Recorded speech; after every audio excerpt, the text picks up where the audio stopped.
And as the shutdown continues, so do cancellations and delays at airports across the country. The Federal Aviation Administration says a shortage of air traffic controllers forced them to cut thousands of flights just last week. Now take a look at this flight-aware misery map. Chicago, New York, and Boston, those areas are feeling the most impacts right now.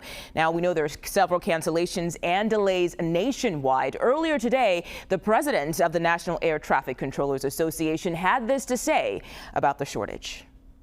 Air traffic controllers and other aviation safety professionals we represent have now received two $0 paychecks, 41 days without pay.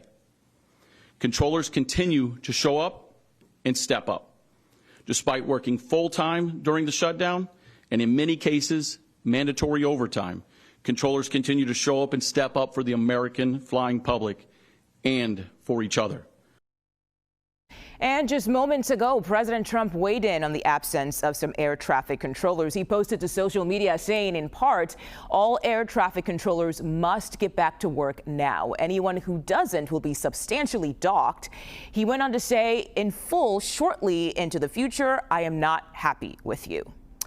CBS News national correspondent Meg Oliver is live at Newark International Airport in New Jersey. Meg, thank you for your time today. Travelers were told CBS News last week, I should say, that they were worried about returning back home, those flights, whether or not they would be canceled. Have you happened to see any of those concerns come to reality right now at Newark?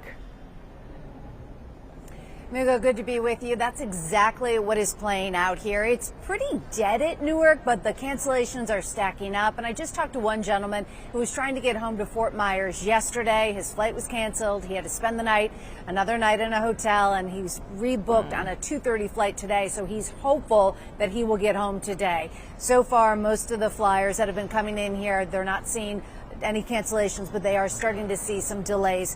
Now, when this all started on Friday, when they started to reduce the number of flights, we saw those regional airports being impacted. A very different story is playing out across the country today with busier airports. Chicago, Atlanta, here in Newark, Phoenix, they're being impacted the most, not to mention that some severe weather is playing out in Chicago, also causing problems. So far, more than 1,600 flights have been canceled today.